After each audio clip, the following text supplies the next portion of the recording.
ఇండస్ట్రీలో సర్వైవ్ కావాలంటే success compulsory. ఇక్కడ సక్సెస్ తప్పించి ఇంకో ముచ్చటనే ఉండదు. గసొంటి గీ ఫిలిం ఇండస్ట్రీలో చాలా మంది హీరోలు ఎక్కువ మటుకు ఫ్లాప్ డైరెక్టర్లతో సినిమా చేయాలంటే జర్రంత వెనకడిగేస్తారు. కానీ మెగా ఫ్యామిలీ హీరోలు మాత్రం గీ నడ్మిట్ల జర్రంత డేర్ చేసి మరీ ఫ్లాప్లున్న డైరెక్టర్లను పిలిచి మరీ ఛాన్సులు ఇస్తారు.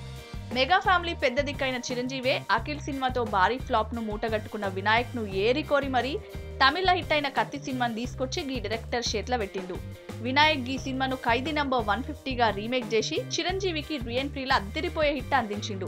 దీనికంటే ముందు రామ్ చరణ్ కిక్ టు అసొంటి ఫ్లాప్ సినిమా తీసిన సురేందర్ రెడ్డితో ధృవ సినిమా చేసి హిట్ ట్రాక్ ఎక్కిండు. అటు పవన్ కళ్యాణ్ కూడా గోపాల గోపాల అసొంటి యావరేజ్ సినిమా చేసిన కిషోర్ పార్థసానితో కాటమరాయుడు సినిమా చేస్తుండు. ఇక సాయి ధరమ్ తేజ్ విషయానికి వస్తే ఫ్లాప్లున్న కృష్ణవంశీతో నక్షత్రం సినిమా చేస్తుండు. దీంతో అటు వాంటెడ్ సినిమాతో ఫ్లాప్ డైరెక్టర్ గా ముద్రపడ్డ బీవీఎస్ రవితో జవాన్ సినిమాను రీసెంట్ గా షురూ చేసిండు. ఇక మెగా హీరోలల్లా నేనేం తక్కువ అంటూ వరుణ్ తేజ్ కూడా ఆగడు, బ్రూస్లీ అసొంటి ఫ్లాప్ సినిమాలు తీసిన శ్రీను వైట్లతో మిస్టర్ సినిమా చేస్తుండు. గట్లనే ఫామ్ లో లేని శేఖర్ కమ్ములతో ఫిదా సినిమా చేస్తుండు. మరి గీ తీర్లా మెగా హీరోలందరూ ఒకళ్ళ తర్వాత ఇంకొకరు టాలెంట్ నే నమ్మి ఫ్లాప్ డైరెక్టర్స్ కు ఛాన్స్ ఇచ్చుడు మంచి ముచ్చటనే చెప్పాలి.